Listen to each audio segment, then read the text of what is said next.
Good morning and welcome back to Ladybug Grace. I appreciate you being here. This is the Bible in a Year edition. Today we're going to do Leviticus 21 and 22, Psalm 52, round out to Luke 20, and then it says Proverbs 28 to 29. So we'll see, hopefully this is one video, but we'll wait and see how it goes for that. So I apologize if you hear noises. The dog's at my feet playing with a bone. A nyla bone. Not a real bone. Alright, so Leviticus 21 and 22. Rules for priests. More rules. The Lord said to Moses, "Speak to the priests, the sons of Aaron, and say to them, a priest must not make himself ceremonially unclean for any of his people who die, except for a close relative, such as his mother or father, his son or daughter, his brother, or an unmarried sister who is dependent on him since he has no husband. For her he may make himself unclean. He must not make himself unclean for people related to him by marriage and so defile himself. Priests must not shave their heads or shave off the edges of their beards or cut their bodies. They must be holy to their God and must not profane the name of their God, because they present the food offerings of the Lord. To the Lord, the food of their God, they are to be holy. They must not marry women defiled by prostitution or divorced from their husbands, because priests are holy to their God. Regard them as holy, because they offer up the food of our God. Consider them holy, because I am the Lord, am holy, I who make you holy. If a priest's daughter defiles herself by becoming a prostitute, she disgraces her father, she must be burned in the fire." Ooh. Sorry, I don't know why I have a problem with my throat. "The high priest, the one among his brothers who has had the anointing oil poured on his head, and who has been ordained to wear the priestly garments, must not let his hair become unkempt or tear his clothes. He must not enter a place where there is a dead body. He must not make himself unclean even for his father or mother, nor leave the sanctuary of his God or desecrate it, because he has been dedicated by the anointing oil of his God. I am the Lord. The woman he marries must be a virgin. He must not marry a widow, a divorced woman, or a woman defiled by prostitution, but only a virgin from his own people, so that he will not defile his offspring among his people. I am the Lord who makes him holy." The Lord said to Moses, "Say to Aaron, for the generations to come, none of your descendants who has a defect may come near to offer the food of his God. No man who has any defect may come near, no man who is blind or lame, disfigured or deformed, no man with a crippled foot or hand, or who is a hunchback or a dwarf, or who has any eye defect, or who has festering or running sores or damaged testicles. No descendants of Aaron the priest who has been any defect is to come near to present the food offerings to the Lord. He has a defect. He must not come near to offer the food of his God. He may eat the most holy food of his God as well as the holy food. Yet because of his defect, he must not go near the curtain or approach the altar, and so desecrate my sanctuary. I am the Lord who makes them holy." So Moses told this to Aaron and his sons and to all the Israelites. The Lord said to Moses, "Tell Aaron and his sons to treat them with respect." Oh, I'm sorry, that's the end of 21. I just kept on reading. 337. All right, Leviticus 22. So Moses told this to Aaron and his sons and to all the Israelites. The Lord said to Moses, "Tell Aaron and his sons to treat with respect the sacred offerings of it the Israelites consecrate to me, so they will not profane my holy name. I am the Lord. Say to them, try for the generations to come, if any of your descendants is ceremonially unclean, yet comes near the sacred offerings that the Israelites consecrate to the Lord, that person must be cut off from my presence. I am the Lord. If a descendant of Aaron has a defiling skin disease or bodily discharge, he may not eat the sacred offering until he is cleansed. He will also be unclean if he touches something defiled by a corpse, or by anyone who has an emission of semen, or if he touches any crawling thing that makes him unclean, or any person who makes him unclean, whatever the uncleanliness may be. The one who touches any such thing will be unclean till evening. He must not eat any of the sacred offerings unless he has bathed himself with water. When the sun goes down, he will be clean, and after that he may eat the sacred offerings, for they are his food. He must not eat anything found dead or torn by wild animals, and so become unclean through it. I am the Lord. The priests are to perform my service in such a way that they do not become guilty and die. For treating it with contempt, I am the Lord who makes them holy. No one outside a priest's family may eat the sacred offering, nor may the guest of a priest or his hired worker eat it. But if a priest buys a slave with money, or if slaves are born in household, they may eat his food. If a priest's daughter marries anyone other than a priest, she may not eat any of the sacred contributions. But a priest's daughter becomes a widow, or is divorced yet has no children. She returns to live in her father's household as in her youth. She may eat her father's food. No unauthorized person, however, may eat it. Anyone who eats a sacred offering by mistake must make restitution to the priest for the offering and add a fifth of the value to it. The priest must not desecrate the sacred offering the Israelites present to the Lord by allowing them to eat the sacred offerings and so bring upon them guilt requiring payment. I am the Lord who makes them holy. Unacceptable sacrifices. The Lord said to Moses, "Speak to Aaron and his sons and to all the Israelites and say to them, if any of you, whether an Israelite or a foreigner residing in Israel, presents a gift for a burnt offering to the Lord, either to fulfill a vow or as a freewill offering, you must present a male without defect from the cattle, sheep, or goats." Don't bite me. He's biting my shin. In order that it may be accepted on your behalf. Do not bring anything with a defect, because it will not be accepted on your behalf. When anyone brings from the herd a flock, a fellowship offering to the Lord to fulfill a special vow, or as a freewill offering, it must be without defect or blemish to be acceptable. Do not offer to the Lord the blind, the injured, or the maimed, or anything with warts or festering or running sores. Do not place any of these on the altar as a food offering presented to the Lord. You may, however, present a freewill offering of an ox or a sheep that is deformed or stunted, but it will not be accepted in fulfillment of a vow. You must not offer to the Lord an animal whose testicles are bruised, crushed, torn, or cut. You must not do this in your own land, and you must accept such animals from the hand of a foreigner and offer them as a food of your God. They will not accept on your behalf because they are deformed and have defects. What are you doing? Now you're wrapped in the blanket. Stop it. Jeez. Where was I? The Lord said to Moses, when a calf, a lamb, or a goat is born, it is to remain with its mother for 7 days. From the 8th day on, it will be acceptable as a food offering presented to the Lord. Do not slaughter a cow or a sheep and its young on the same day. When you sacrifice a thank offering to the Lord, sacrifice it in such a way that it will be accepted on your behalf. It must be eaten that same day. Leave none of it till morning. I am the Lord. Keep my commandments and follow them. I am the Lord. Do not profane my holy name, for I must be acknowledged as holy by the Israelites. I am the Lord who made you holy, and who brought you out of Egypt to be your God. I am the Lord. That is the end of 22. They must have been doing a lot of sacrificing. That's all I can say. Because if one person's like that, I know they were making them sitting a lot. Wow, that's all I can say. Okay. We're going to go to Psalm 52 now. Oh, excuse me. I got to grab my bookmark. It fell. Psalm 52. Okay, so today's theme here is David's plea for mercy, forgiveness, and cleansing. God wants our hearts to be right with him.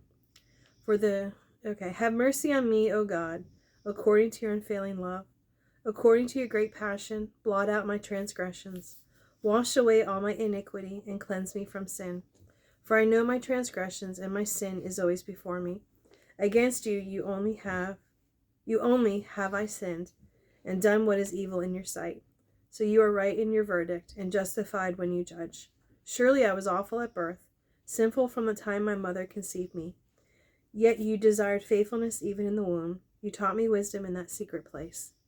Cleanse me with hyssop, and I will be clean. Wash me, and I will be whiter than snow. Let me hear joy and gladness. Let the bones you have crushed rejoice. Hide your face from my sins, and blot out my iniquity. Create in me a pure heart, O God, and renew my steadfast spirit within me. Do not cast me from your presence, or take your spirits from me. Restore to me the joy of your salvation, and grant me a willing spirit to sustain me. when I teach transgressors your ways, so that sinners will turn back to you. Deliver me from the guilt of bloodshed, O God. You who are my God, my Savior, and my tongue will sing of your righteousness. Open my lips, Lord, and my mouth will declare your praise. You do not delight in sacrifice, or I would bring it. You do not take pleasure in burnt offerings. My sacrifice, O God, is a broken spirit, a broken and contrite heart. You, God, will not despise. May it please you to prosper Zion, to build up the walls of Jerusalem. Then you will delight in the sacrifices of the righteous, and in burnt offerings offered whole. Then bulls will be offered on your altar. That is the end of Proverbs 52. We're going to go to Luke 20 now. 3, 4. I guess I'm doing pretty good in time here. One video. All right, Luke 20. Religious leaders challenge Jesus' authority. One day, as Jesus was teaching the people in the temple courts and proclaiming the good news, the chief priests and the teachers of the law together with the elders came up to him. Shh. Tell us by what authority you are doing these things, they said. Who gave you this authority? He replied, I will ask you a question. Tell me, John's baptism, was it from heaven or human origin? They discussed it among themselves and said, if we say from heaven, he will ask, why didn't you believe me? But if we say of human origin, all the people will stone us because they are persuaded that John was a prophet. So they answered, we don't know where it was from. Jesus said, neither will I tell you by what authority I am doing things. Jesus tells the parable of the evil farmers. No. How did you get that? Oh, jeez. Sorry, he got a piece of cactus plant. It's got to be a cat. Jesus tells the parable of the evil farmers. He went on to tell the people this parable. A man planted a vineyard, rented it to some farmers, and away for a long time. At harvest time, he sent a servant to the tenants so they would give him some of the fruit of the vineyard. But the tenants beat him and sent him away empty-handed. He sent another servant. Come here. No, I'm doing a video. Come here. You can't do loud things. Play with your bone. He sent another servant, but that one also they beat and treated shamefully and sent away empty-handed. He sent still a third, and they wounded him and threw him out. Then the owner of the vineyard said, what shall I do? I will send my son, whom I love. Perhaps they will respect him. But when the tenants saw him, they talked the matter over. This is the heir, they said. Let's kill him, and the inheritance will be ours. So they threw him out of the vineyard and killed him. What then will the owner of the vineyard do to them? He will come and kill those tenants and give the vineyards to others. When the people heard this, they said, good God forbid. Jesus looked directly at them and said, then what is the meaning of that in which is just written? The stone that builders rejected has become the cornerstone. Everyone who falls on that stone will be broken to pieces. Anyone on whom it falls will be crushed. The teacher of the law and the chief priest looked for some way to arrest him immediately, because they knew they had spoken his parable against him, but they were afraid of the people. Religious leaders questioned Jesus about paying taxes. Keeping a close watch on him, they sent spies who pretended to be sincere. They hoped to catch Jesus in something he said, so that they might hand him over to the power and authority of the governor. So the spies questioned him, Teacher, we know that you speak and teach what is right, and that you do not show partiality, but teach the way of God in accordance to the truth. Is it right for us to pay taxes to Caesar or not? He saw through their duplicity and said to him, Show me a denarius whose image and inscriptions are on it. Caesar, they replied. He said to them, Then give back to Caesar what is Caesar's, and to God what is God's. They were unable to trap him in what they had said here in public, and astonished by his answer, they became silent. Religious leaders questioned Jesus about the resurrection. Some of the Sadducees, who say there is no resurrection, came to Jesus with a question. Teacher, they said, Moses wrote for us that if a man's brother dies and leaves a wife but no children, the man must marry the widow and raise up offspring for his brother. Now there were 7 brothers. The first one married a woman and he died childless. The second and then the third married her. And in the same way the 7 died, leaving no children. Finally the woman died too. Now at the resurrection, whose wife will she be, since the 7 were married to her? Jesus replied, The people of this age marry and are given in marriage, but those who are considered worthy of taking part in the age to come and the resurrection from the dead will neither marry nor be given in marriage, and they can no longer die, for they are like angels. They are God's children, since they are children of the resurrection. But in the account of the burning bush, even Moses showed that the dead rise, for he calls the Lord the God of Abraham and the God of Isaac and the God of Jacob. He is not the God of the dead, but of the living, for to him all are alive. Some of the teachers of the law responded, "Well said, teacher," and no one dared to ask him any more questions. Religious leaders cannot answer Jesus' question. Then Jesus said to them, "Why is it said that the Messiah is the son of David? David himself declares the book of Psalms. The Lord said to my Lord, 'Sit at my right hand until I made your enemies a footstool of your feet.' David calls him Lord. How then can he be his son?" Jesus warns against the religious leaders. While all the people are listening, Jesus said to his disciples, "Beware of the teachers of the law. They like to walk around in flowing robes and love to be greeted with respect in the marketplace, and have the most important seats in the synagogues and the places of honor at banquets. They devour widows' houses, and for a show make lengthy prayers. These men will be punished most severely." That is the end of Luke 20. I'm doing great time here. Now we're going to go to Proverbs 28 and 29. Now, like I've mentioned, this is a repeat of last month, Proverbs. So if you only wanted to stay for the new material, this is the end of the new material. Thank you for being here. Otherwise, we're going to jump into Proverbs 28 and 29. The wicked flee, though no one pursues, but the righteous are as bold as a lion. When a country is rebellious, it has many rulers, but a ruler with discernment and knowledge maintains order. A ruler who oppresses the poor is like a driving rain that leaves no crops. Those who forsake instructions praise the wicked, but those who heed it resist them. Evildoers do not understand what is right, but those who seek the Lord understand it fully. Better are the poor whose walk is blameless than the rich whose ways are perverse. A discerning son heeds instruction, but a companion of gluttons disgraces his father.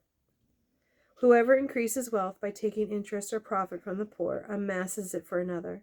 Who will be kind to the poor? If anyone turns a deaf ear to my instruction, even the prayers are detestable. Whoever leads the upright along an evil path will fall into their own trap, but the blameless will receive a good inheritance. The rich are wise in their own eyes. One who is poor and discerning sees how deluded they are.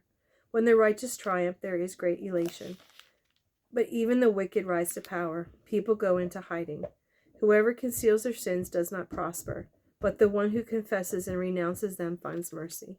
Blessed is the one who always trembles before God. But whoever hardens their heart falls into trouble. Like a roaring lion or a charging bear is a wicked ruler over a helpless people. A tyrannical ruler practices extortion, but one who hates ill-gotten gain will enjoy a long reign. Anyone tormented by the guilt of murder will seek refuge in the grave. Let no one hold them back. The one whose walk is blameless, is kept safe, but the one whose ways are perverse will fall into the pit. Those who work their land will have abundant food, but those who chase fantasies will have their fill of poverty. A faithful person will be richly blessed, but one eager to get rich will not go unpunished. To show partiality is not good, yet a person will do wrong for a piece of bread. The stingy are eager to get rich, but are unaware that poverty awaits them. Whoever rebukes a person will in the end gain favor, rather than one who has a flattering tongue. Whoever robs their father or mother says it's not wrong if is partner to one who destroys. The greedy stir up conflict, and those who trust in the Lord will prosper. Those who trust in themselves are fools, but those who walk in wisdom are kept safe. Those who give to the poor will lack nothing, and those who close their eyes to them receive many curses. When the wicked rise to power, people go into hiding, but when the wicked perish, the righteous thrive. Chapter 29. Whoever remains stiff-necked after many rebukes will suddenly be destroyed, without remedy. When the righteous thrive, the people rejoice. When the wicked rule, the people groan. A man who loves wisdom brings joy to his father, but a companion of prostitutes squanders his wealth. By justice a king gives a country stability, but those who are greedy for bribes tears it down. Those who flatter their neighbors are spreading nets for their feet. Evildoers are snared by their own sin, but the righteous shout for joy and are glad. The righteous care about justice for the poor, but the wicked have no such concern. Mockers stir up a city, but the wise turn away anger. If a wise person goes to court with a fool, The fool rages and scoffs, and there is no peace. The bloodthirsty hate a person of integrity and seek to kill the upright. Fools give full vent to the rage, but the wise bring calm in the end. If a ruler listens to lies and all his officials become wicked, the poor and the oppressor have this in common. The Lord gives sight to the eyes of both. If a king judges the poor with fairness, his throne will be established forever. A rod and reprimand impart wisdom, but a child left undisciplined disgraces his mother. When the wicked thrive, so does sin, but the righteous will see their downfall. Discipline your children, and they will give you peace. They will bring you the delights you desire. When there is no revelation, people cast off restraint, but blessed is one who heeds wisdom instruction. Servants cannot be corrected by mere words. Though they understand, they will not respond. Do you see someone who speaks in haste? There is more hope for a fool than for them. A servant pampered from youth will turn out to be insolent. An angry person stirs up conflict, and a hot-tempered person commits many sins. Pride brings a person low, but the lowly in spirit gain honor. The accomplices of thieves are their own enemies. They are put under oath and dare not testify. Fear of man will prove to be a snare, but whoever trusts in the Lord is kept safe. Many seek an audience with a ruler, but it is from the Lord that one gets justice. The righteous detest the dishonest, and wicked detest the upright. That is the end of Proverbs 29 and the end of today's video. Yeah, it did go kind of long. Sorry. But anyway, have a great day and a blessed day, and I'll see you tomorrow. Bye.